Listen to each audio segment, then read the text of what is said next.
on student success and perceptions, Dr. Horacio Salinas and Dr. Heriberto Hernandez.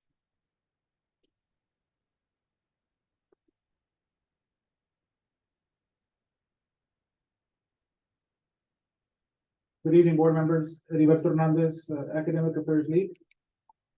During our spring in service, we presented survey results on the efficacy and the student and faculty perspective of our recently implemented 4 and 8 week schedule formats. All right, so Dr. Salinas is going to present the full results of that survey.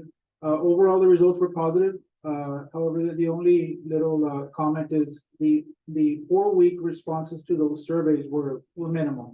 The majority are students and faculty who are taking the 8 week format. However, most of the 4 week schedules are in the areas of the workforce education, primarily in transportation technology and industrial technology. And those areas happen to fall under the workforce education, which is the division that I oversee. And this 4 week model was implemented approximately 2 years ago.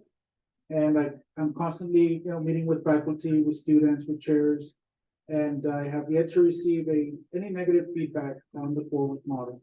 So qualitatively, and talking with the students and the faculty, it's been very positive. We've seen increases or improvements in both student success and in retention.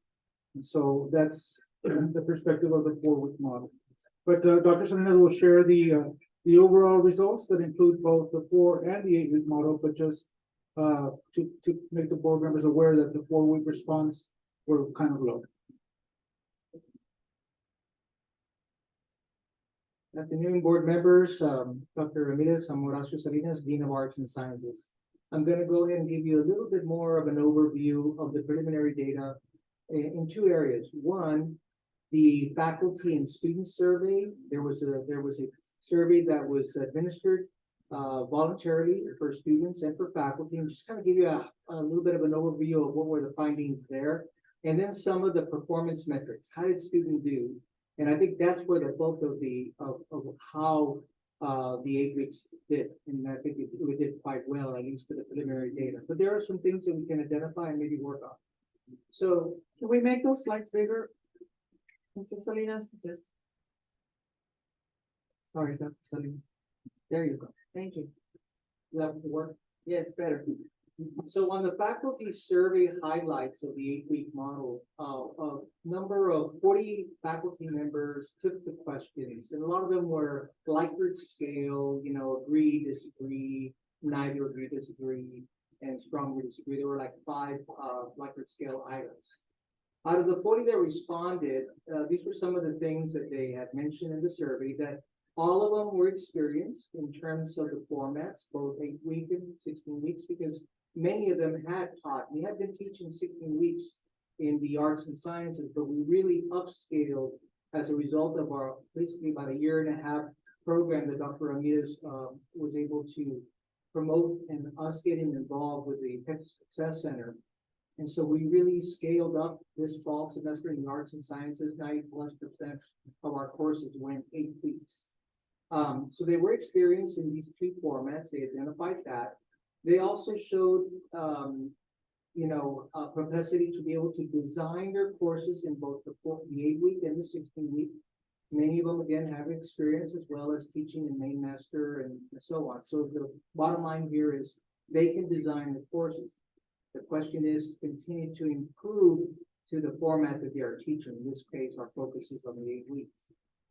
Now, 58%, again, of the 40, we would hope to increase. We want to continue to do these surveys every semester. But 58% of those that responded found the pace manageable for most students and their perception in terms of the 8 weeks. Students, in terms of whether there was enough student engagement, student interaction, 65% of those 40 that took the survey felt that there was sufficient interaction. Some of the challenges that they identified were, again, the pace manageability.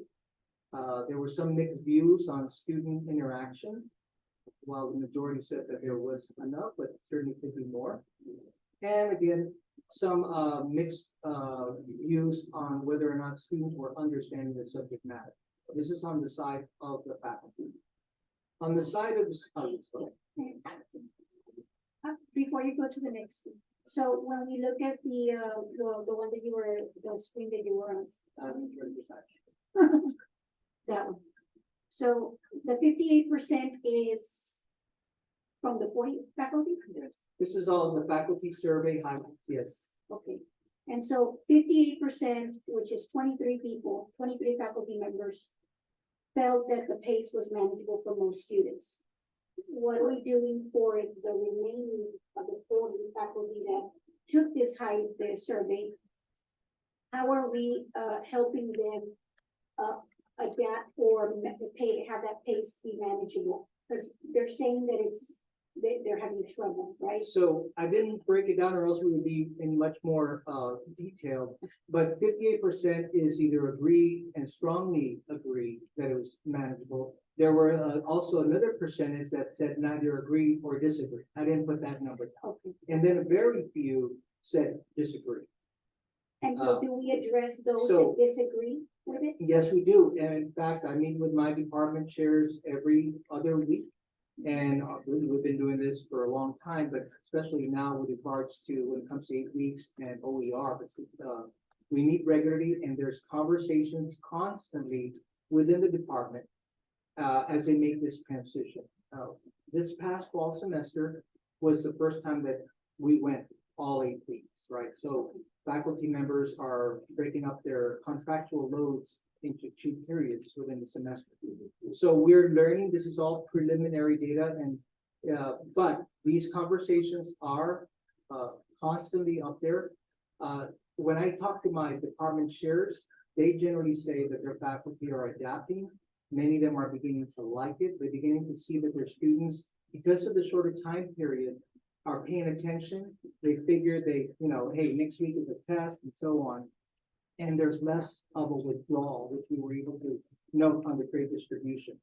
One of the things we noticed with the 16 weeks, that somewhere around the, 7, 8, 9 week period, they're dropping. They're gone. That's so long. Yeah. Yeah. And so The 7th week. Correct. Yes. And do you find that, well, with the last semester, do you find that, are you implementing the survey at the end of the class, of the 8-week class? You know how they usually do a survey at the end? So is that still being implemented within the, what is it, the 7th week or the 8th week? So this survey here was implemented right before the end of the first week, I believe. I have to double check with Dr. Rodriguez, Elizabeth Rodriguez, who made it available. So it's 1 time a semester. Now, we could certainly do it 2 times. This is again, opinions on the 8 week. So I certainly can provide you with the questions that are given to the faculty member for both the faculty and the students. So you can see what they're answering. I think the question was, excuse me, I think the question was, in that 8-week period, what week did you give the survey? Did you give it in week 2 or did you give it in week 6? It was towards the end, but I don't remember the time period. I would have to check with Dr. Lucas. I It was guess, towards the end of the first 8 I guess my other question was, you know how you, at the end of every class, you get to rate the teacher and figure out, okay, Faculty. so are we doing that for the 2 sessions for the? Absolutely, okay. The student services, yes, those, the course evaluations, the student evaluations, yes. Those are being done every 8 weeks. Okay. And any time period, anything, whether it's a summer or a May semester, students will be having it. Now that we have this new software called Watermark, we're able to capture those student surveys and get a very good snapshot with a larger sample size on what students are saying. And we are incorporating those sample sizes and what the students are saying very much into their instrument 4. So I had a little training with my faculty, my department chairs, as they begin to do their instrument 4s, the teaching duties, to look at what the students are saying and to incorporate that in their overall rating. And now you have data, more data than, let's say, only 8 students took the thing. Now it's all on. I just So- wouldn't want to see anybody who is not adapting well to not be addressed. You know what I mean? Absolutely. Because like at the end of the day, that individual or individuals are gonna have to make a decision whether they can adapt or they don't adapt, right? But I wouldn't want it to be at the expense of a student or students, because if they're not adapting, it's 8 weeks, that's what we have available. And so, and with this survey, we can actually turn back and say, okay, if you scored that you're not adapting well, or that you are not happy with the 8 weeks, what can we do besides change the 8 week model? And again, I want to emphasize this is 40 faculty out of almost 200 faculty, right? And so, but what you'll see when I get to the student performance metric, you'll see that students have done quite well. And in general, again, this is just from what the chairs are reporting, and when I speak to the faculty, they're adjusting well, they're beginning to like it, but it's the first time. But we are addressing them as we go, as we're getting the data, absolutely. So those are very good questions, Steph. And I also think that this is just the first time, so I think you're gonna get a truer picture the second time, because, I mean, anytime you have change, it's very hard at the beginning.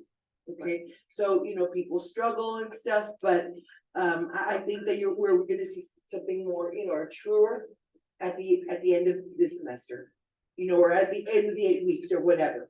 But, I mean, it is important to note that we have to help those people that need our help. I assure you, we're not letting it go. And because at the same time, we're also looking at the student survey of the student evaluations after every 8 weeks. We're also looking at grade distributions, student success rates, and so on and so forth. So the chairs are very much aware, and I can assure you it's a very small percentage that we have to work with, and we will work with them. But there is a number of them that are on board. Okay. Well, first of all, I have received great feedback from students, and I'm not sure, I hope that it will be the same for faculty. If the faculty, how are they, because I mean, they are in charge of their classrooms and the course materials, and it seems like very hectic, but I personally have received great feedback from students, and it's also an opportunity for them to be able to take advantage fully of the second semester of the same, not the second portion of the same semester. For the record, Ms. Elizondo is here. You Yes, need to- I'm you need sorry. to mark her present. Yes. She arrived about 8:40, 5:40, right? Yeah, so congratulations with it. I think it's always great to try new things, especially this type of programs. I applaud you for your effort. I think we're doing quite well. I think the last 3 years, ever since the pandemic, the faculty, certainly in my area, but I'm sure that in Laredo and the other areas could attest as well, but maybe the whole institution has really had to deal with a lot of changes, and we really have, I think, implemented quite a bit. And now there's a lot on the plate, but the good thing about it is that we're constantly having professional development. I have faculty in each of the departments who are leaders, who teach others within the department, other faculty members on how they can improve. There are those kind of questions. The OER is the same thing. Just that in my area, all the dual courses are OER this semester. And by the fall semester, the rest of our students, those courses should be as well as OER. So what I'm trying to tell you is the faculty have been used to the change. Although this is a little bit more of a radical, but again, as you mentioned, it's the first time, and we are gonna track it as we move along. Can I read it? No, it's just that the OERs are not on the agenda, so I want to make sure that we leave that for the next one. Okay. Yes, sorry, Dr. Salinas, but it's not on the agenda, so. Yeah, Which sorry. is I was just- another new thing we're Right. doing, but not today. Okay. Then in terms of the student surveys, the voices of the student here is that 138 students took the survey. A majority, 66% found them to be positive or very positive. Another large number were either neither agree nor disagree, and fewer showed that they, didn't like it. But the majority of them did like it. Now, while they're looking at these questions, what was their perception on the impact on learning? 33% of those surveyed noted improvement in this new format. Others experienced a decrease in their ability to grasp material, 31%, because again of the pace they're beginning to that. So those kind of things we have brought up. I have made this presentation with the departments to say, hey, be aware of the learning outcomes and the pace of, don't try to cram 16 weeks into 8 weeks. It's one of those things that we're having conversations as well. And 22% indicated no change. But again, things are gonna change in a minute when you actually see the data from the student, outcomes. In terms of workload management, 37% of those, surveyed indicated very challenging to challenging. 39 said somewhat challenging. And there was a, demand for support services, which is a good thing, and we do have these available. 55% surveyed said that they wanted to continue to utilize tutoring, 53% class, 28% faculty coaching, 37% advising, 27% library services, and 30% writing center. So this is gonna be really important to continue to provide those resources, as we move along. Now, as we look at the data itself between the first week and the 8th week, and here we're looking at the grade distributions in terms of how students did. This is what's really blowing out of the water of how well the students have done. So in the first 8 weeks, out of the students, and here we're looking at our traditional students, we're not talking dual. They're not part of the 8-week program, they have their own schedules. I mean, that's gonna be maybe down the road, but it'll have to require quite a bit of, planning. But the first 8 weeks of those students, 81% had a success rate of A, B, or C.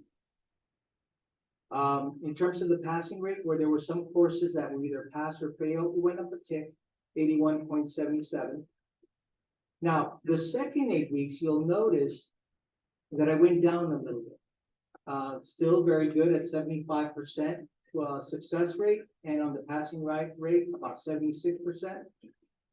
The failing rate, and that includes D, F, incompletes, and W's, withdrawals. The first 8 weeks was 18.23%, and the second 8 weeks was 24%.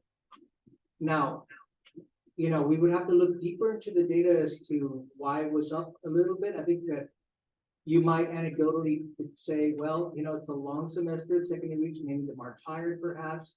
There could be other reasons, but even with that, students still did quite well. The retention rate, where students stayed with their courses all the way to the end, excluding W's, 96.6 on the first 8 weeks and 94% on the second 8 weeks. So this is a Which is snapshot. much higher than the national average.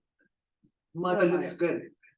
So when you look at this data and then you look at the faculty survey, and you can see, and even the student survey, there was only 138 out of 10,000. 5,000. Well, there's only our traditional students that took it about 5,800, at least for the first 8 weeks.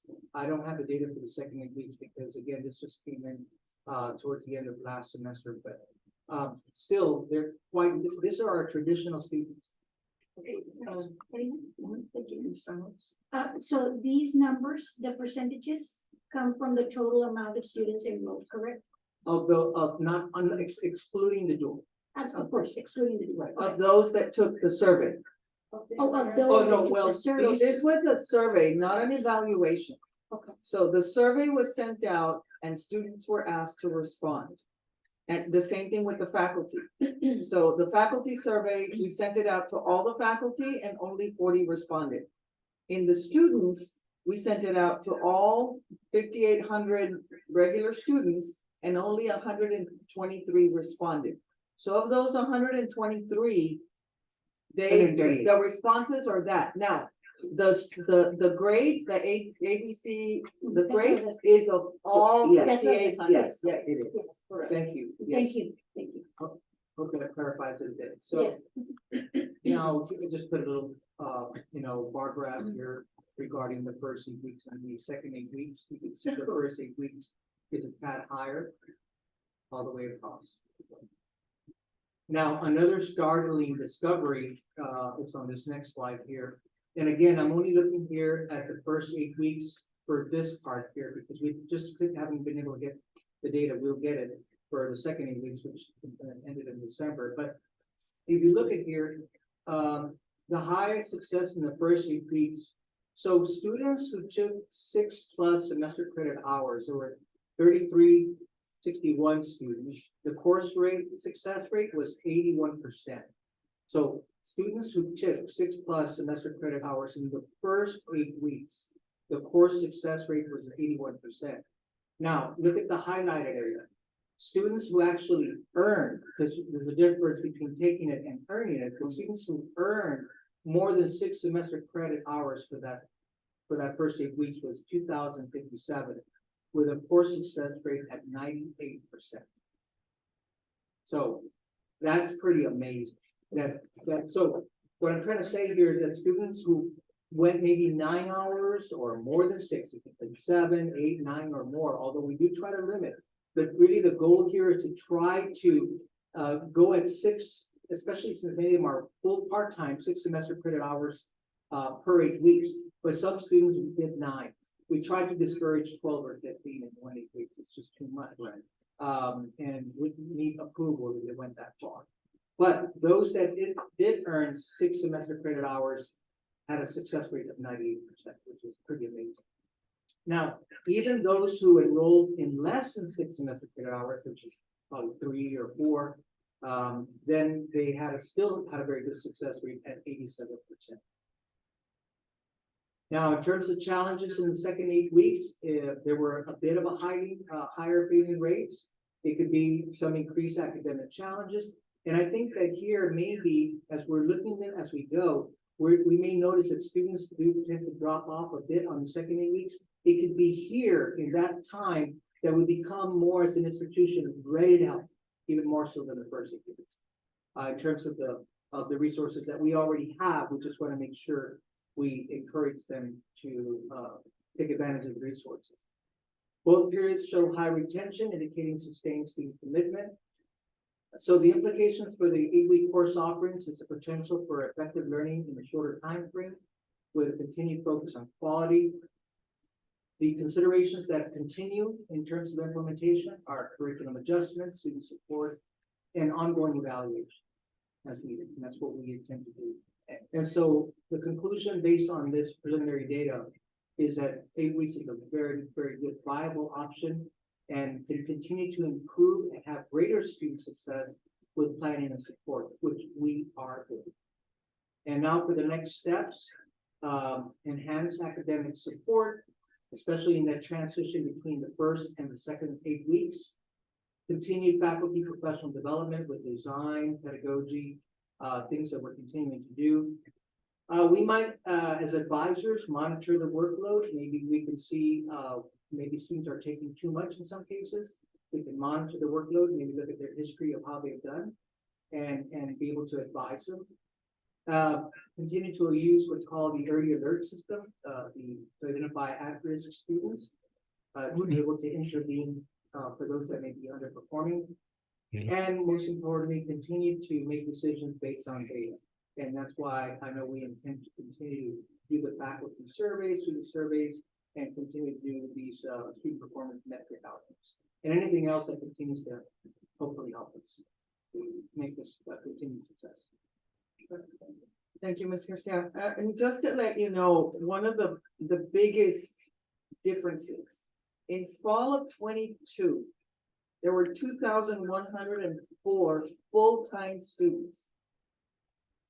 In fall of 23, when we implemented the 8-week, the rollover of students from the first 8 weeks to the second 8 weeks increased our full-time enrollment to 3,657, which is a difference of 1,553. So what does that translate into? Higher retention, of course, but it also translates into quicker graduation, which is our goal.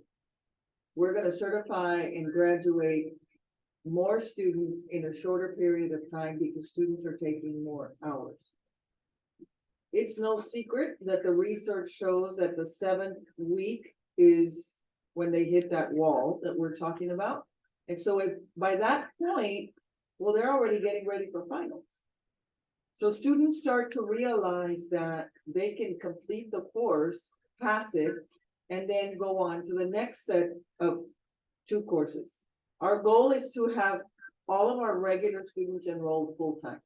That's the goal. Because the pobrecito syndrome doesn't live here anymore.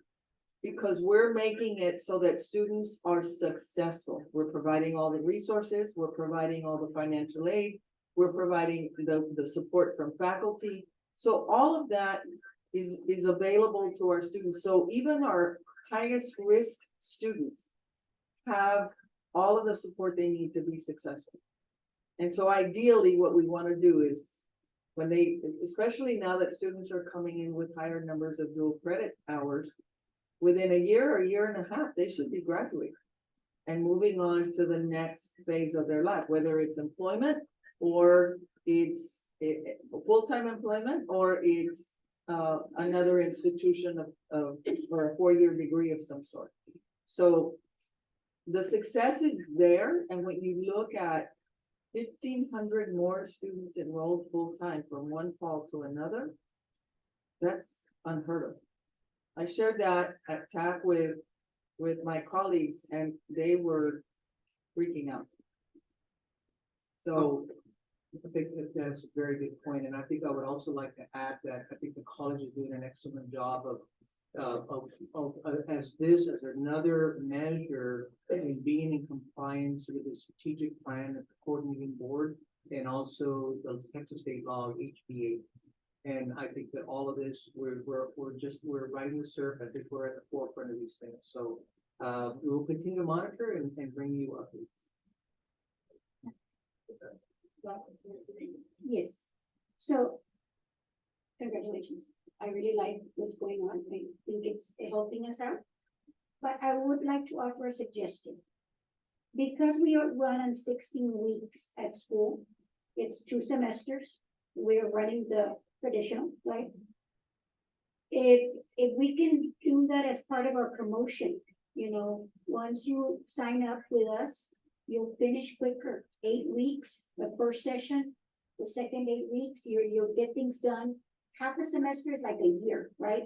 It's literally gonna be like you get the classes out of the way, you finish faster, but you need to adapt to that. So our seniors that are coming in, they need to have that explained to them because they're not used to it. And I think that's why if you take a look at the previous slides where you talked about the students and they're the ones, if you take a look at what kind of student was taking the survey, it could have been the sophomore students that was adapting to this other one.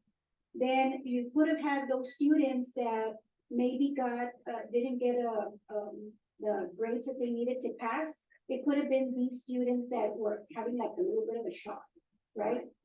Adjusting. I know because I see some of the kids and they mentioned how they are moving into a transition to others. I hear parents talking to me at school, how their kids are in college now and they're like doing 8 weeks. So if we could bring that to the table when we're registering them, like Dr. Minita said, they're gonna get out of here quicker. And when you see the goal being reached quicker, because you were so busy in the 8 weeks and then the next 8 weeks, I just need to be told as a student that I'm gonna get myself enrolled into this. Because once I go to like, let's say UTSA, or let's say I go to TAMU, I'm gonna go back to the 16 weeks, right? Well, I don't know. The coordinating board is taking a very close look at what, so there are several colleges that are doing this pilot, through the Texas Success Center. And the coordinating board is strongly looking at the successes that we're all seeing. And I do think that now within the coordination between the coordinating board and TEA, there may be a shift even Again, at with the us. public schools, because when, of course, the earth was cooling when I was in high school, we did trimesters.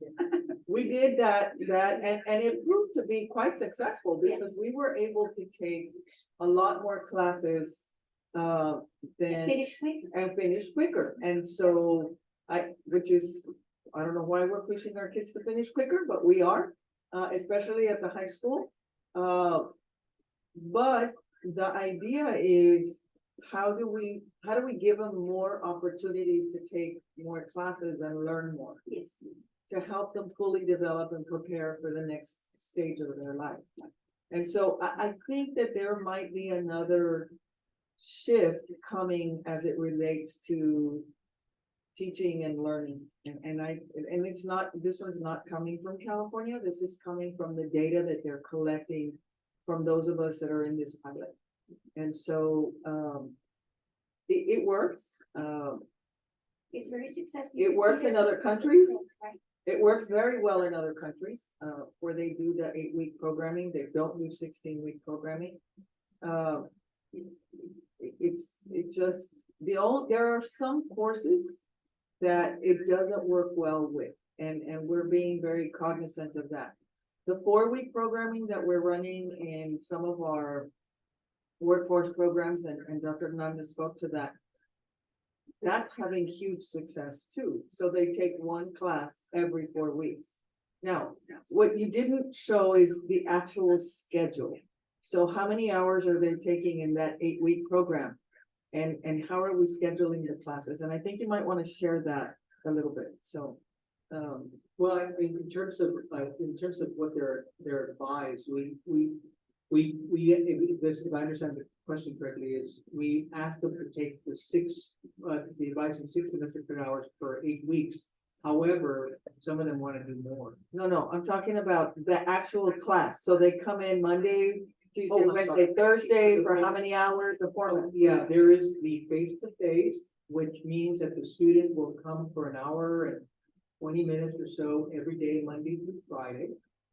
Then there's the hybrid format, which is 2 days a week, 1 hour and 20 minutes. And then the face-to-face and the online component. And then there's the completely online. Those are the 3 formats that we're offering. It's a little bit more extended on the base of participation, right? Correct? Yeah.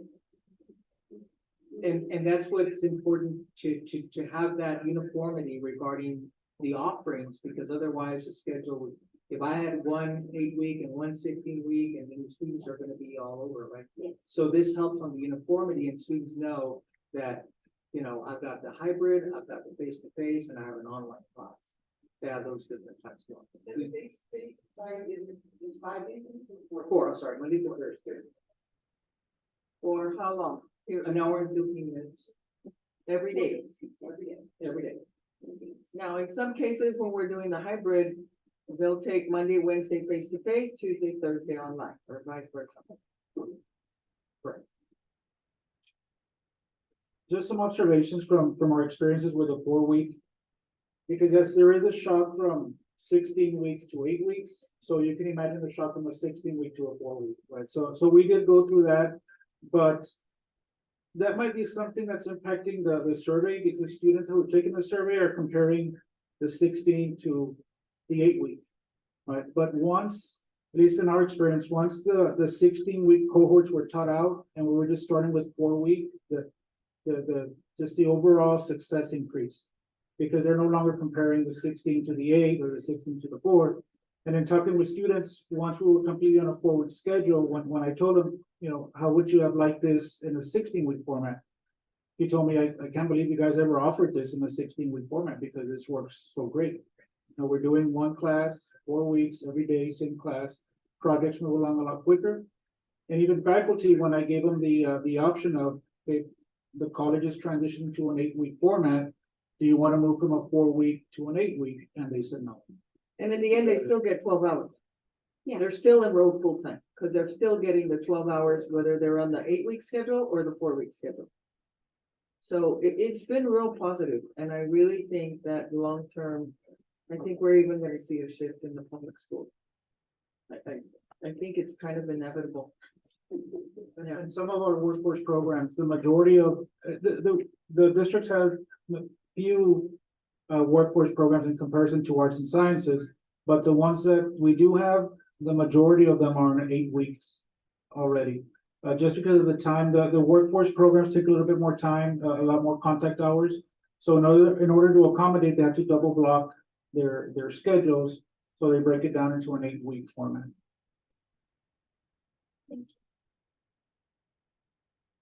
Any questions? Thank you. Thank you, gentlemen.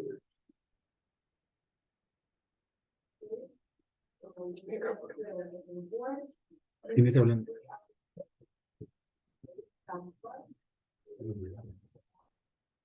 Stephen is out, but I believe, Jessica Trevino and Dr. Solis will be presenting.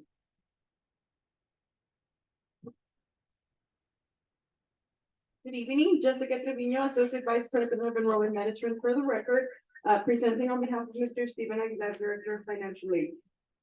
So what I'll be presenting to you is actually just a very brief update on what's happening with FAFSA, or the financial aid application for student aid for the students. First and foremost, I do want to make sure that all of you are aware that the college is offering assistance for anybody needing to complete the financial aid application. We are actually hosting events out in the community, specifically at the high school campuses.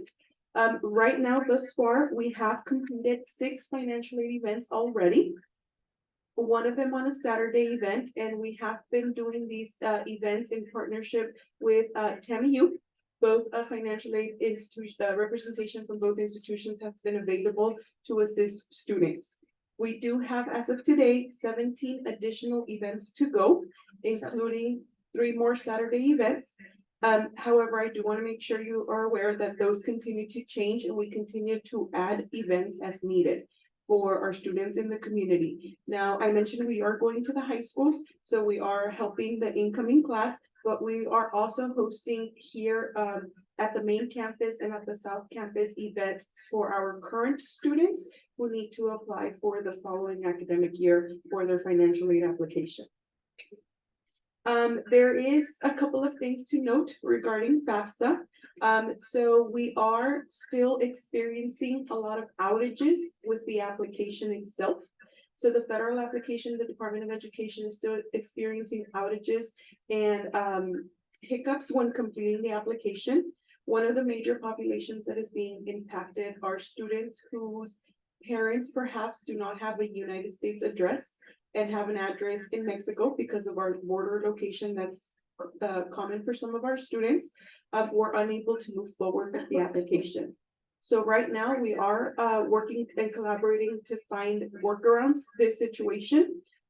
We seem to have found one that we're not promoting quite much just yet, because the other side of this equation is that we're not yet receiving what we call ICERs, or as an application, as an institution, the Office of Financial Aid receives the application digitally in what we call an ICER.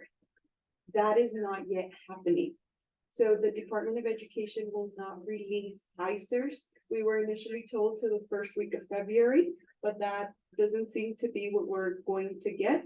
It seems that it's more the latter part of February, early March. So even if we're getting to the point where we can actually submit an application, we still don't know how that information is going to be transmitted to the different institutions of higher ed. And everyone's on the same board. Everybody is still pending updates. We actually met with Illusion, who is the provider for our student information system, and they hadn't even received what the ICER looks like just yet. So we're still in discovery phase as we continue to assist students. We will be a group of individuals, Mr. Stephen Aguilar, Director of Financial Aid, Associate Director of Financial Aid, Dr. Fred Solis. We will be heading to Washington next week to find out more information. We do have a leadership meeting with the Department of Education just to express our concerns and actually find out more information from the department. We do know they're working diligently on trying to fix these issues, but nonetheless, there are still issues happening for students. Just another update. Well, I just wanted to let you all know, I did speak to the congressman and to his office today. Because of the Saturday event debacle, I guess, right? GSA is actually doing an audit on why this has happened.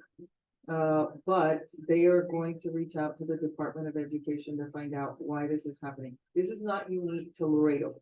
This is a national pandemic. I call it a pandemic because it's affecting everybody. And so they're just not they're just not being responsive and their software developers are not fixing the problems as they're coming up. And so I don't know. I don't know what they're going to do. I don't know if they're gonna go back eventually to the old application. Are they gonna, I don't know what they're gonna, nobody knows. Okay. And so this is ongoing. I did, right before we started the meeting, I was speaking to the congressman and he said, "Oh, I'm gonna find out and I'll get back to you." Just so that you know, Congressman Cuellar is aware and he is working through this to help us. And again, these problems are not unique to Laredo College, and we continue to receive updates as fast as we can to implement and troubleshoot for the students we assist. Last major change with the application itself is the fact that individuals with no social security number are able to complete a account. So now, in order for a student to complete the application, the student themselves needs to have an account, but also their parent. So the parent is now referred to as the contributor, and that contributor needs to create an account with the student aid, federal student aid. However, if that parent or that contributor does not have a social security number, it's requiring a phone call to the Department of Ed so that they confirm their social security. And right now, we've been timing those phone calls, and the least wait that we've had is 36 minutes to get on the line with, to get that one person confirmed with their social security.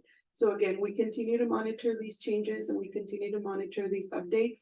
And as we continue to receive information, we're relaying it across campus. We do have a dedicated website under the financial aid office with all these updates and with all these changes.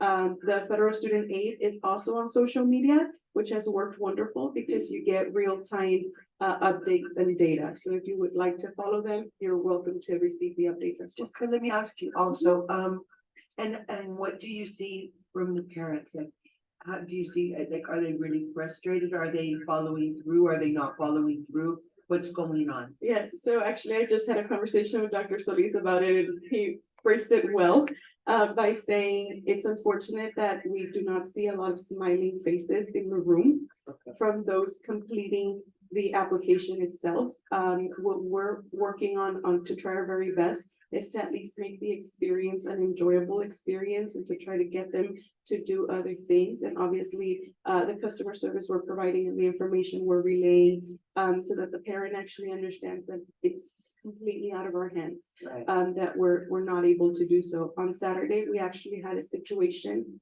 where we called and we did get somebody on the other line, but that somebody on the other end of the line simply said on Saturdays, we do not verify social securities. So thank you. Amazing. And we gotta hang up, so. Yeah.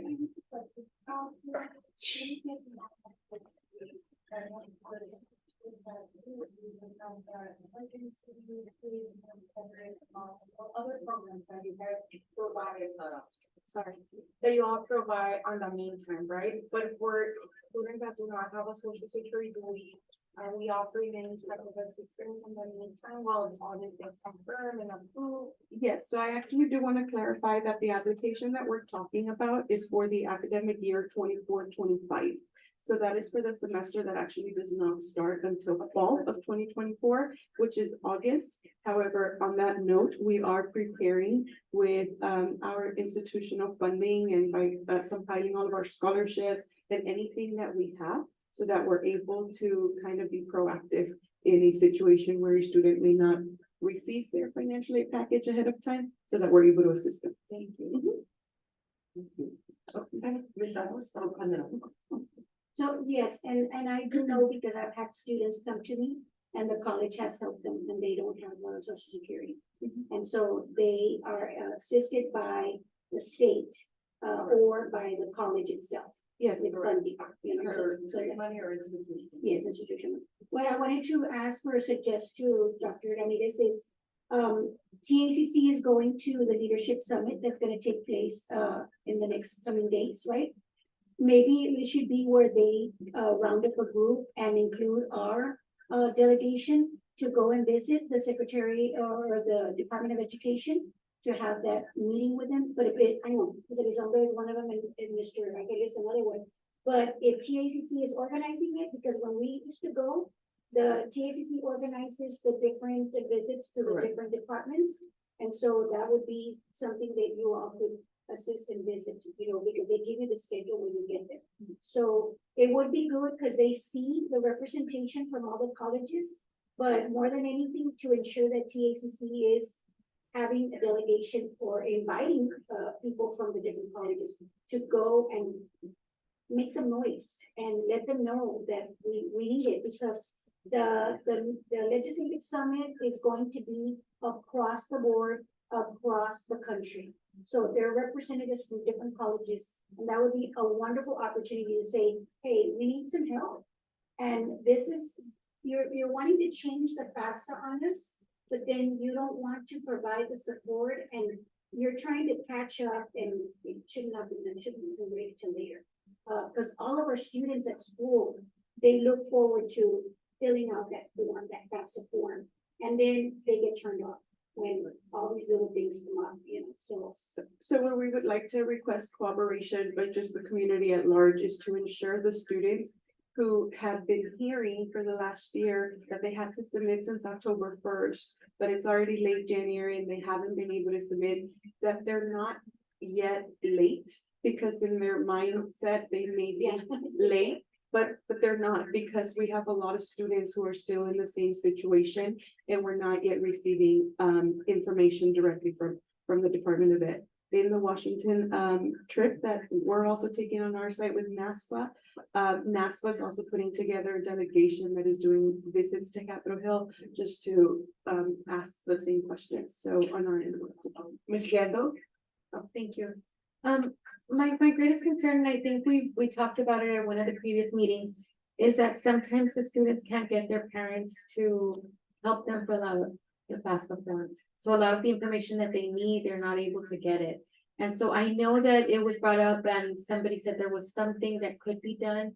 But I think that we also need to get that information out to the parents when they're still in high school. And let them know, hey, don't forget that once they get to college, they still need you. They still, I mean, they've been filling out these forms from kinder to 12.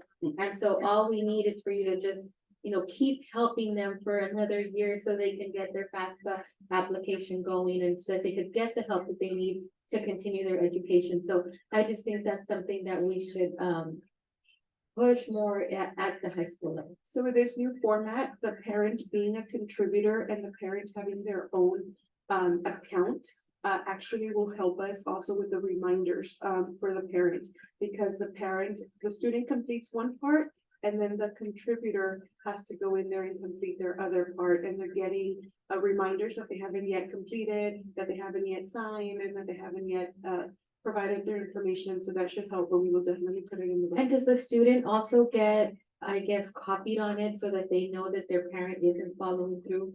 Yeah, the student has access to viewing if the contributor has or hasn't logged in to complete. Yes. It is a huge problem.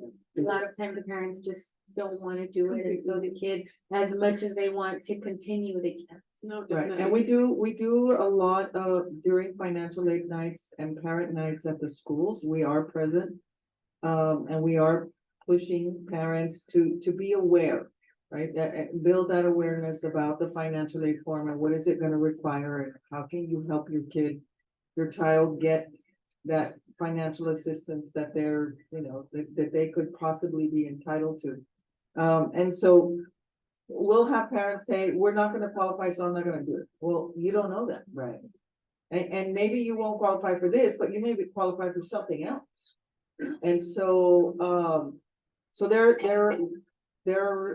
a lot of information that we're trying to share with parents. We're even doing postcards to the parents of. Oh, good. And that's another, There's 9,000 plus postcards that we mailed Yeah. right before the break. right before the break, advising them this is gonna happen, this is what we're doing. We printed up the postcards in-house and we, you know, the team got them out. And so that should have hopefully gotten to all of our prospective students, parents, and yeah. Maybe we Did could we do send it to the something, current? as maybe well? we could do something with texting. Well, like telephone. Yeah, we're working on that. You know what I mean? Because We're everybody, working on that. even, you know what I mean? All the parents see their phone. Or a PSA or something where they, you know, where we just emphasize how important it is for them to help their child with the information that is required. And I do want to note that the application is available and the information that we're providing is available in both English and Spanish as well, to serve our community. Thank you. Thank you. No question. Okay, we're going on to number 5, update on student life and engagement, Mr. Pedro Rivera.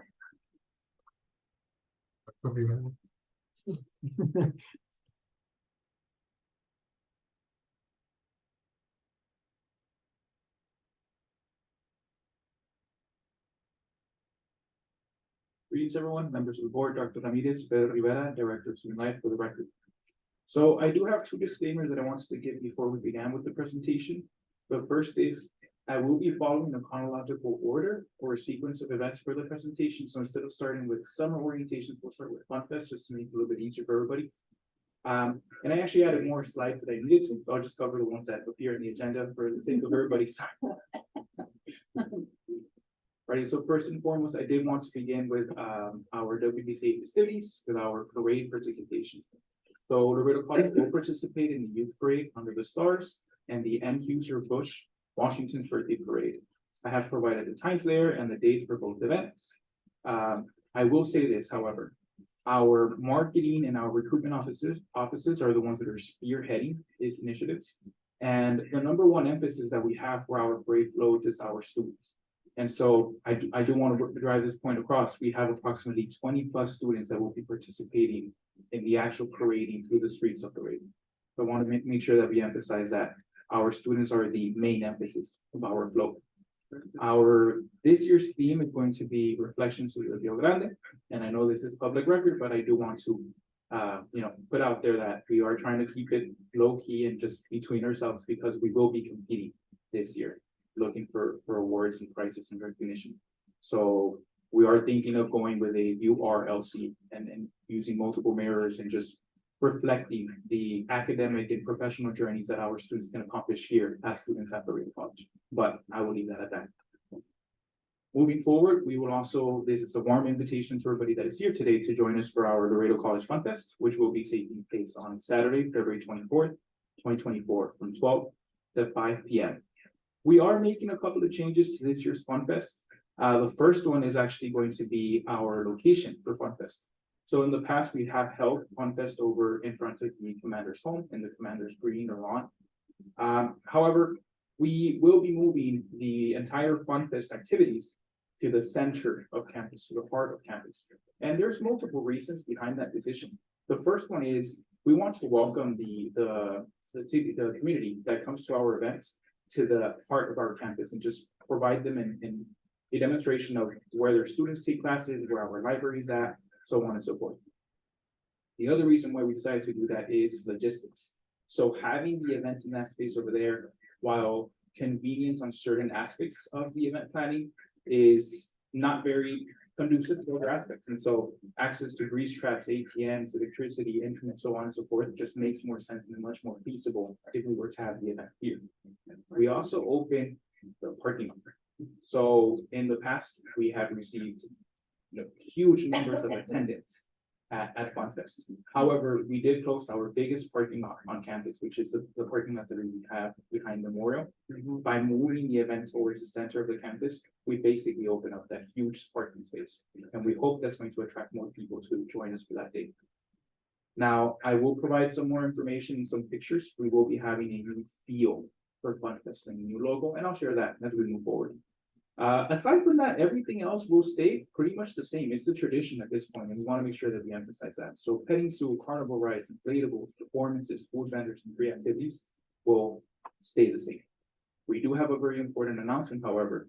We do have the AEP Foundation sponsorship. We have a $50,000 2-year commitment that we're very thankful for, and that I'll make sure to utilize to the last cent.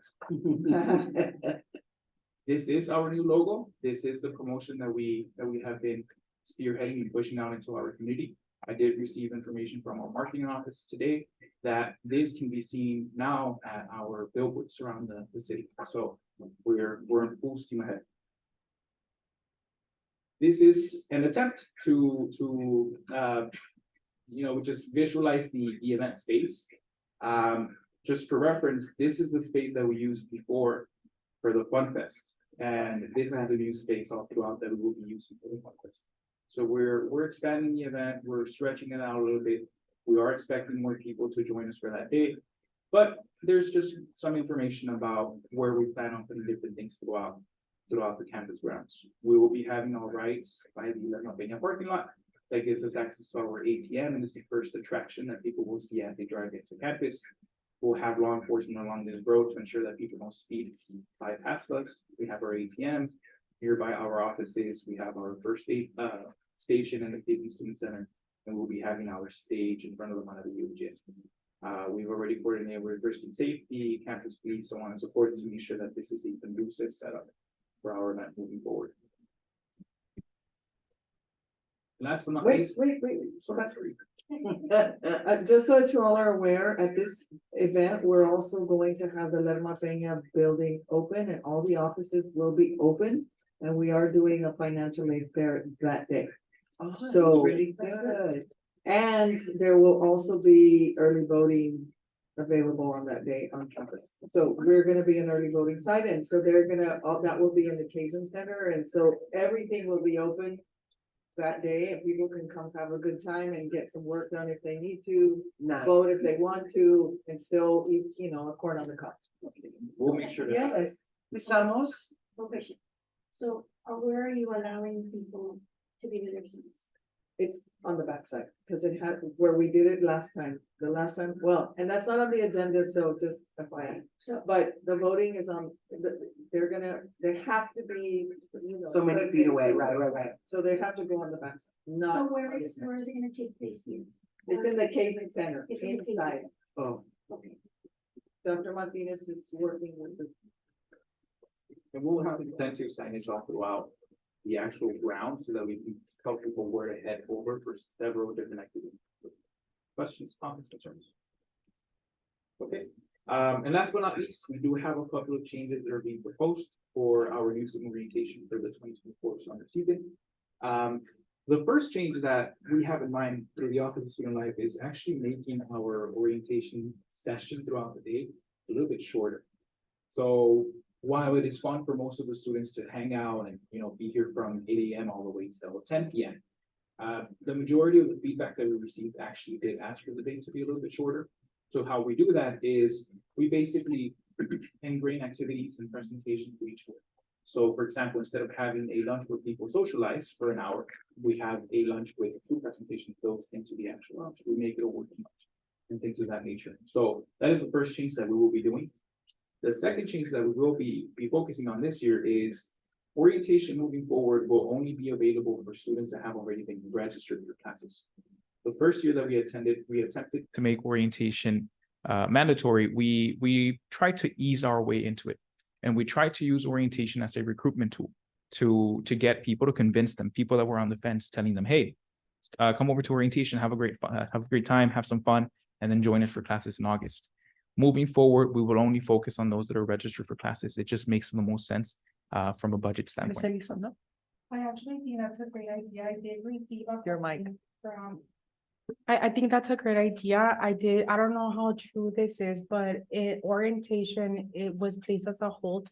Is that correct? That is correct. So I think it should not be an obstacle for students to try to register if they miss orientation. So I think that's a great idea that it's actually after the fact rather than imposing that requirement before.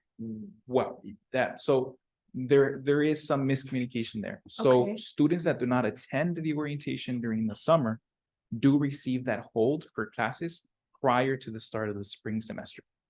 Now, this is the only way that we can genuinely make orientation mandatory. Orientation focuses and covers many important and vital aspects of student life. And we will cover that as we continue moving forward, that the potentials of retention and student success that we get from making a program like this mandatory far outweigh the potential of people not being able to register for classes. Okay. It is vital for student success. And that is actually a good segue for the next point that we have coming forward. Orientation will now cover a plethora of different initiatives that we're doing as a college. The first one being, we're going to place emphasis on the changes that are coming to financial aid. So we will make sure that our sessions are a little bit longer than usual.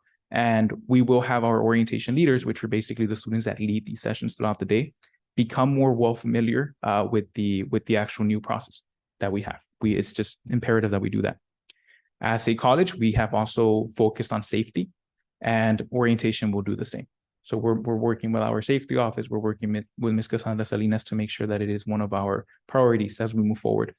There is certain legislation, and because of that same reason, we're also going to focus on mental health.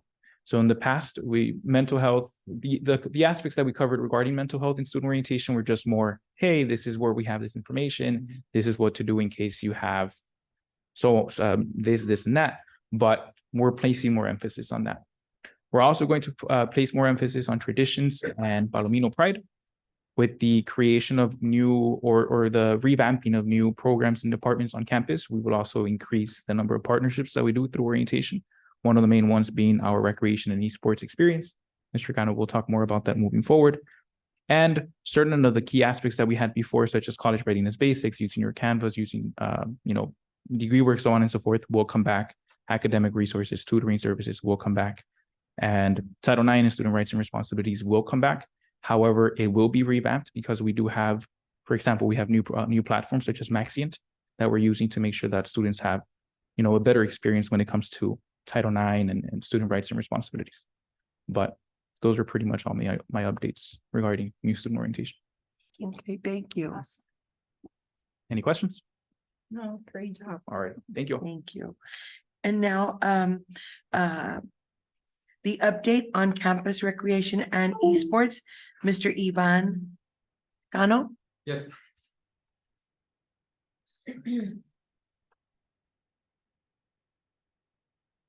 Good evening, board. Dr. Ramirez, Ivan Cano, Director of Recreation and Esports for the record. I guess to preface, and I think it's gonna go great with what Pedro was talking about. To preface this entire presentation, again, it's not that long. I'm gonna try to make it quick. This department was started August 21st of last year when I was officially hired, when I walked into the LIAC gym. And I think I've gotten a lot of requests, mainly from staff and faculty. The usual one that I hear is, when are the wellness classes going to come back? When are the fitness classes going to come back? Others are asking for different things. And just to make it clear, one thing that I've been focusing on since I've started, I started with a group of 11 employees to manage the LIAC gym, the Maravillo gym, the gym in the South Campus, the game room here, and the game room in the South Campus. As of today, I have a total closer to 35 employees. Most of them at it are student employees or work studies.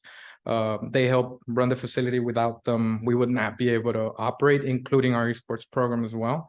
So I've been focused on that, meaning building the team, establishing a culture, and making sure that whoever walks in through those doors have a good experience, instead of eating or starting a bunch of programs and then not having the students even know what they're doing.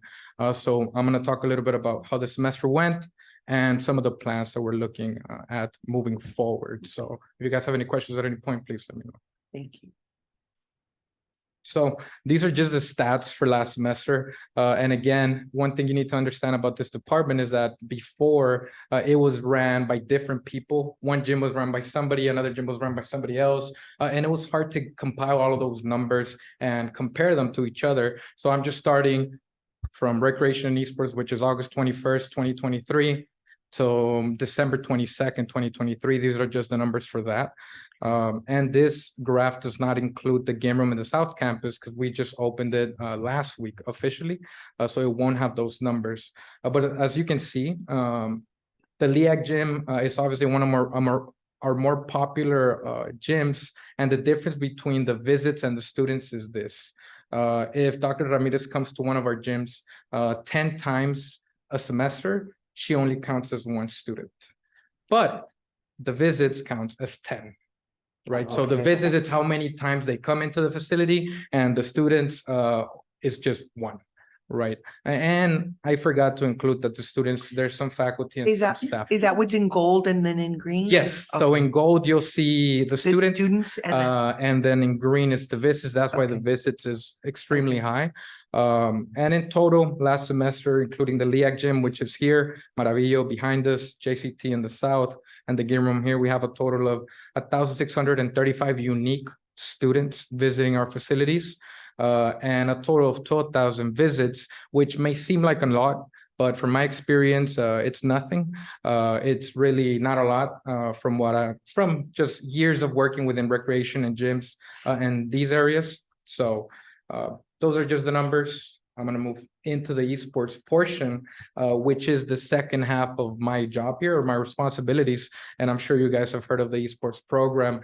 And again, similar to the recreation department, I wanted to focus solely on structuring the program. The program was lacking structure. The program was there, but we just needed to, one, get our students involved to the point that they are the ones running the program, one, and two, making sure they understand that they represent more than just themselves, because I believe esports athletes have a little bit of a steeper hill to climb than traditional athletes because of the stereotypes that esports carries and video games, and they need to meet certain requirements like a GPA. They need to come to practices a certain percentage of the time during the semester, pretty much abide by traditional athlete standards, which, to preface that, I was a college athlete at one point, and I treated the exact same way as I was treated when I was a college athlete.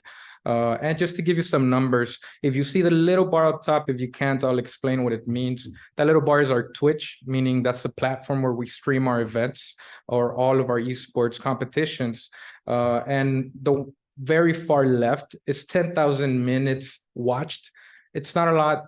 We're still growing. We only have 171 followers. We did gain 71 followers in one semester, which again is not a lot, but it is just so we have a better idea of how much we're going to grow in exponentially, I believe, in the next year.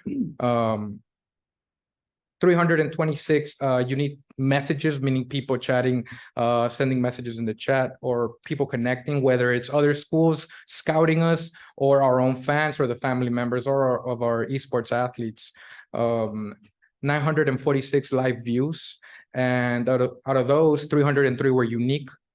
Going back to what I explained earlier, unique, one person, and the live views, if they came 3 times during the semester, it's going to count as 3.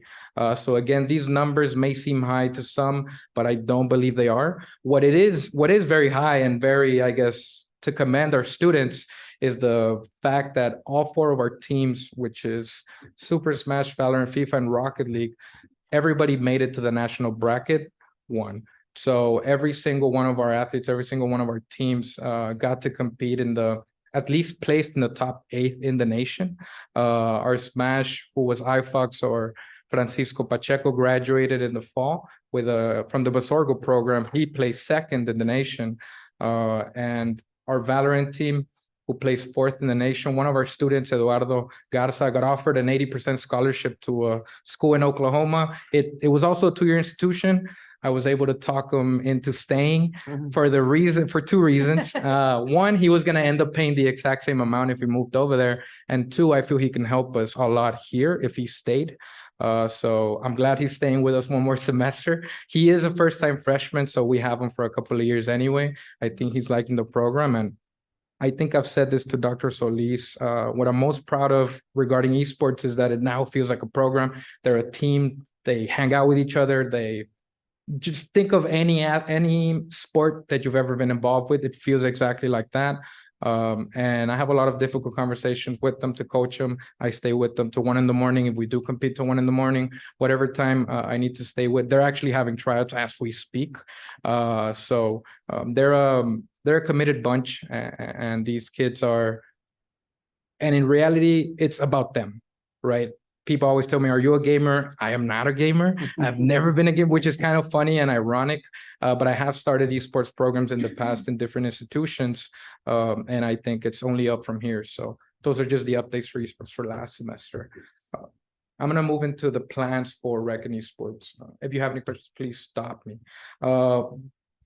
One of my specialties, or what I was brought up in recreation, was intramurals. If you guys are not familiar with intramurals, it's pretty much athletics, but for our students, our internal students. They do compete against each other. They create teams with their friends, and all of it is really for a shirt. This is the schedule for this semester. Yeah, it's all for a shirt. I'm bragging, right? There's not much other than that, but believe me, it gets pretty crazy.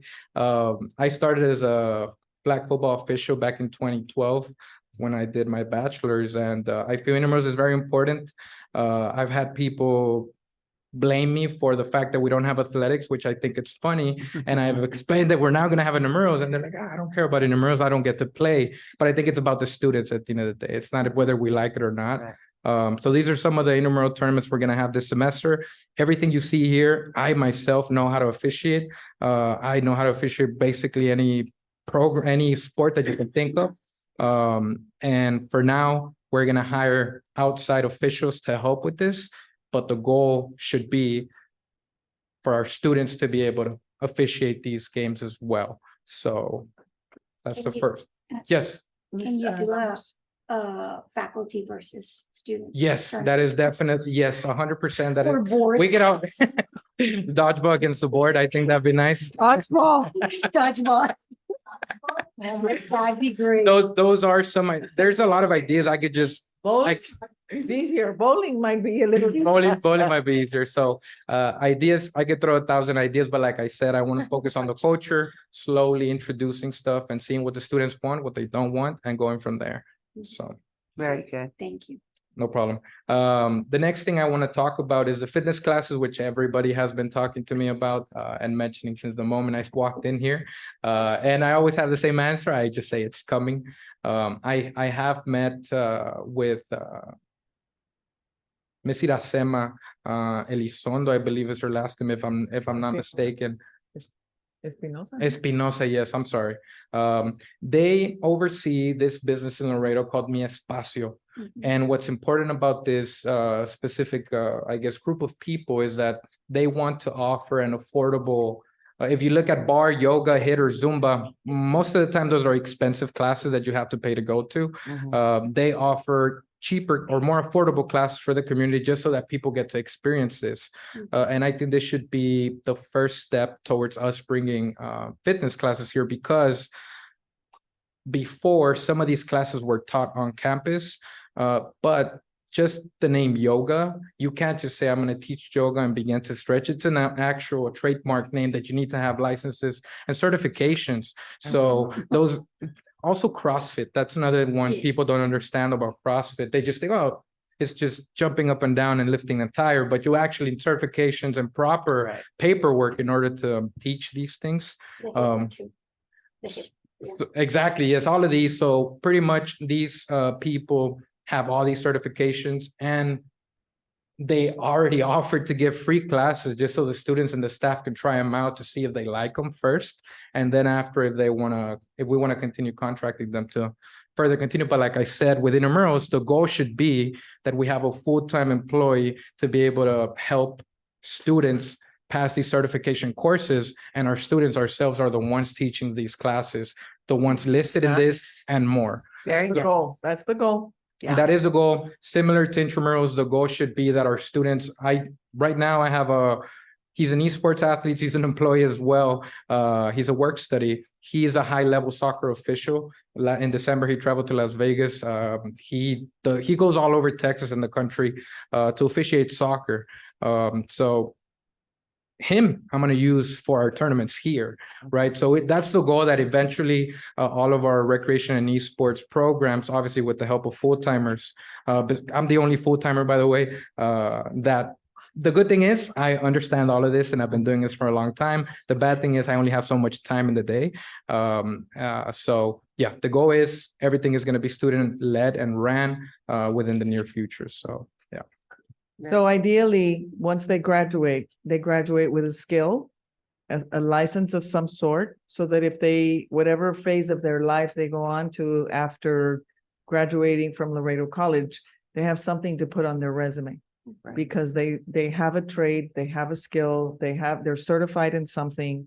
And it helps them grow and develop into professionals in whatever area they choose. But it's always good to have something like certified to teach yoga or HIIT, or just that certification tells employers that you have the discipline to do something outside of your normal work. And that's what employers are looking for. So 100%. A little bit of what's coming next. One should be the unveiling of the esports arena. We're just waiting on some things to finalize we just need to put some electrical outlets in our esports arena. We already have the equipment, which I believe you guys approved sometime last year. Everything is there, top of the line. We just need to connect it and get going. So that's one of the things that should be coming sometime this semester. Another one which Dr. Ramirez and myself have been talking about for a while is starting to sell memberships. The staff and faculty and affiliates here don't pay membership, but the students do pay a fee to go into our service, or for them to be provided our services. So this software is pretty much those numbers that I talked about earlier. It's going to help us with that moving forward. Something as simple as checking out equipment. It's like if you checked out a book at the library, something very similar to this.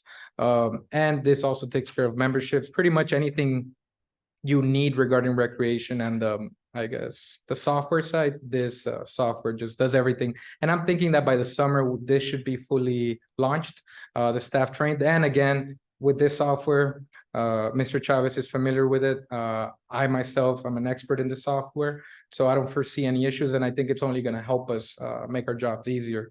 The next one I'm going to cover is wait, yes, go back. sorry. So one of the things on the membership is that because our students pay a fee, everybody else by law should be paying a fee as well. Right. That is a service we cannot offer for free if our students are paying. And if we're using student services fees to cover the facility and the student membership, then we as lay people or as employees have to pay at least 1 penny more than the students pay. Oh, okay. Which we weren't doing. Ms. Thomas, go ahead. Is that like at TAMU, if you're an alumni and you pay for the Mhm. membership, you can continue to go even though you're not a student? That's correct. And Okay. we will do that here too. One of the things we're working with alumni relations is that we're going to offer our alumni an opportunity to sign up as soon as we can get all the software up and running, which. And I just want to make a comment. Of course. When we were transitioning and way before, I had mentioned the word esports and people were like, what is that? But Dr. Solis is witness to this. We brought it and I mentioned it and I was so excited and I was like, what's going on? Like, what can we do to bring this? This was before the transition was happening. But this is what we envisioned and we want more.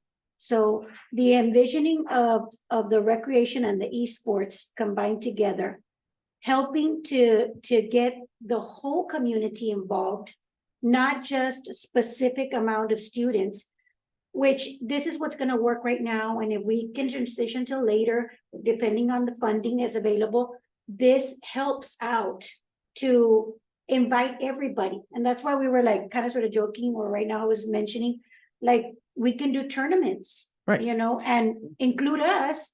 Maybe we want to be a part of the tournament and we want to compete against you all. And, you know, that'd be the only time that you could probably, we'd have to win. Yeah, but of course, I mean, Of course. but it's something that really, it makes me very happy. Because I've been here, since 2014, more or less, and I've seen the way that it's developed, but I too participated by going to the gym there. And I was like, whoa. And I remember seeing people there and coming and going, but it wasn't being used to the full extent. And so it really makes me very happy to see how everything is transitioning, it's developing, and it's moving forward to different venues for the, like you said, for the students. For the masses, For the masses. Exactly. right? That it's not a small group that we're targeting. We're targeting all of our Everyone, students. everyone. All of them have the opportunity to go and use the facilities. Mhm, Very yes. I think you bring up a great point. In October, I got to go to the NERSA conference in Dallas. And I know directors from St. Edward's, A&M, from the big colleges and universities around Texas. They're good friends of mine and mentors of mine. And I have a little bit of a reverse problem, which is we have all the facilities, we have all the rooms, we have everything. We just need one, continue working on the staff, and two, the programming. Most colleges and universities start backwards. They don't have buildings, they don't have fields, they don't have any of this stuff. So it's good stress, I like to call it. We have the back end of it, now we just focus on the rest. And the other point that, which I'm gonna skip Instagram, I'll get back to it, is the next one, which is the Palomino Esports Cup, which is the exact thing you mentioned. And another thing is, I don't know if you guys heard or know, LISD got $100,000 esports grant last summer, and I am the point man to help them. I met with them since last semester. Right now, Ms. Mayra Garcia is in charge of it. Funny thing, she was my recruiter back in the day to come to college. So I helped them in this as well. And Region 1, which includes every school from South Padre Island to Laredo, I've been a keynote speaker at several of their conferences regarding esports in their STEM conferences as well. So the Palomino Esports Cup would be just that. Trying to first in Laredo, because I know that's something Mr. Castillo and myself have talked about for a while, for our esports athletes to be solely from Laredo and get all the high schools from UISD, LISD to compete, and the winner would be crowned as a Palomino Esports champion. And then that'll help us, one, recruit people to us or to any other institution, because I believe at the end of the day, if one more student goes to college, that's a win for everybody, regardless if they come here or anywhere else. So And we haven't really started the esports with UISD, right? no, No. UISD, And there's so many kids that are craving just the participation because I have a table, a gaming table in the library, and they make reservations on the morning and then the lunchtime and then sometimes after school. So they get a group of kids and they all bring their devices and they play amongst each other. But those are the gamers, and we're registering new students, and the first thing they tell me is there a gaming table here? And I'm like, yeah, come on in. And so again, that's another exposure to like my library. It's not a place where they are quiet and stuff. If you get a chance, you reserve the table and you get to use the table. So those are like your perspective. yeah, Right, 100%, right. That's, 100%. that's the goal. Yes, that's the goal. 100%. The Build last the thing I'm gonna pipeline. Yes. The last thing I'm going to touch upon, actually, it might be one more thing after this, is just the Instagram. I'm going to include Pedro in this. Mr. Rivera and myself met with PR sometime 2 weeks ago. They have, after various talks, we have been granted permission, at least my department, to run our own Instagram. This is going to be with the help of students. I hired a student who is already knowledgeable in social media. She does work for a business in Laredo. She does have experience doing this. So obviously following the guidelines and procedures that PR has set out for us, we will try to get this going. And this will be, the thing about our department is that things change quickly, and we have to get flyers or notices out quick. We can't wait a couple of weeks just to get something out, and this Instagram is going to help us with that. So yeah, just so you guys know, more than likely next week should be our official launch, and then we go from there. So Very good. Thank you. any questions? No. Thank you, sir. Thank you, guys. Okay, Ms. Elizondo. Go for it. Is he gonna get any help? Another full-time employee? I hope. In the next budget Budget. cycle, ma'am, maybe. Next budget. Yes. But Si great. se porta bien. Thank you for everything you do. No problem. Thank you, guys. Thank you. Okay, next we have the approval of the 2024, 2025, and 2025-2026 Laredo academic calendar. Mr. Fred Solis? Dr. Good Fred evening. Solis, I'm Good sorry. evening, Madam Chair, esteemed committee members, President Ramirez and colleagues. Administration is bringing to the board, for the board's consideration, the academic calendar for the forthcoming academic school year. Additionally, we're extending the academic calendar now to also include the school year after that as well. And we figured that this is probably a good move in terms of planning because it helps it helps the different departments, including instructional units, to know what the instructional days are going to be for the next 2 years. The academic calendar that is before you for 24-25 includes all the elements that are for the 16-week term, which is your traditional long semester, in addition to the important dates having to do with the first 8-week term in the fall, in the second 8-week term in the fall as well. That is then followed by the shorter term of the winter semester. And again, that's the semester that's offered during the holiday break. It's solely online, and that is about a 3-week term that's offered there. Continuing into the spring, then we have our spring long-term semester calendar, showing the important dates of the spring semester, and then the important dates for the first 8 weeks of the spring, followed by the second 8 weeks in the spring. In the spring, we happen to have the additional benefit that where spring break falls, it actually breaks the 2 8-week sessions in half, right in the middle. So it's a great break. You finish the first 8 weeks in the spring, you have spring break, and then you can continue with the second 8 weeks after that. Continuing, we then have the May semester as well. That's another 3-week term that's offered before the beginning of the summer session. So that's a semester that's offered at the end of spring before summer session 1 begins. Summer session 1 then includes 5 weeks of instructional courses like we normally have had. The holiday here would be the 4th of July, and that has been the case up to now. Now, there is a change that's going to happen that we're proposing, and that is typically we would have Martin Luther King Day off every spring semester. But because of when it falls and when we're starting our spring semester this go around, we didn't want to start the semester and then have a holiday right away and then continue the semester. So in lieu of that, we decided to trade off Martin Luther King for Memorial Day holiday instead, which is in May. And that's during the time of the May semester, so it's an online semester, so it really doesn't affect students on campus per se. And the other reason we did that is because we were the only educational entity in town that took Martin Luther King Day off. Mhm. The schools, the public schools and private schools and TAMU all worked on MLK Day Mhm. and took Memorial Day off. Well, some of them took Memorial Day off, but for us, it makes more sense. We started the Tuesday before with students, and then we took a holiday the following Monday. Well, we had just come off of I know. Christmas break. Yeah. So this way, by May, everybody needs a timeout, Yeah. right? So that long weekend really, I think, will help employees. And so we moved it to Memorial Day weekend. Very good. So Madam Chair, what administration is asking for is for the board support in approving these academic calendars. On Wednesday. On Wednesday. So we're- Anybody have any questions? Yes. Ms. Ramos? I just have a suggestion. Yes. With all of these changes, like 8 weeks, 16 weeks, 4 weeks, and all this other stuff, I think it's really important that we concentrate or highlight those last day to drops with a W. Okay. If So, you like, are highlight 'em taking or- 8 weeks, the last day to drop with a W is so-and-so, right? Okay. Because then you get them confused and then they call us. Mhm. And I dropped out and I didn't do this and I didn't that, and now I got an F, and so, I mean. Point Now I taken. don't have financial aid. Yeah, And now I point have- well taken.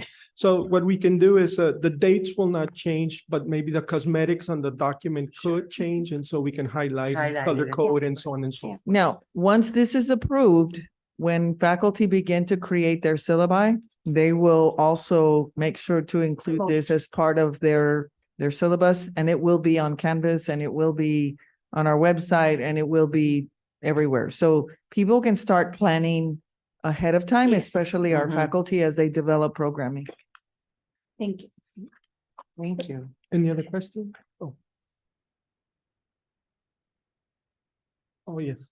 And so I'm being reminded that additionally, the calendar goes on into our campus-wide calendar called Okay. Trumba. That's the software we use. Okay. And so the important dates are also listed on the electronic version of the calendar. So, Very good. Thank you.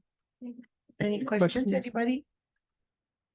Okay, Thank you very much. Thank you. thank you, Dr. Ramirez. It's now time to adjourn. Yes, ma'am. Do I have? There, no do we need questions a for mo- us? No motion? questions for us? No, there's no voting at a Okay. committee meeting. Okay, We just adjourned. okay, well, thank you, everybody, for being here. We'll see you guys on Wednesday, 7:03. Thank you. 7:03. Thank you. Tomorrow, finance and. Yes. And And building. building committee meet. Yes, ma'am. I need to take the pen with me.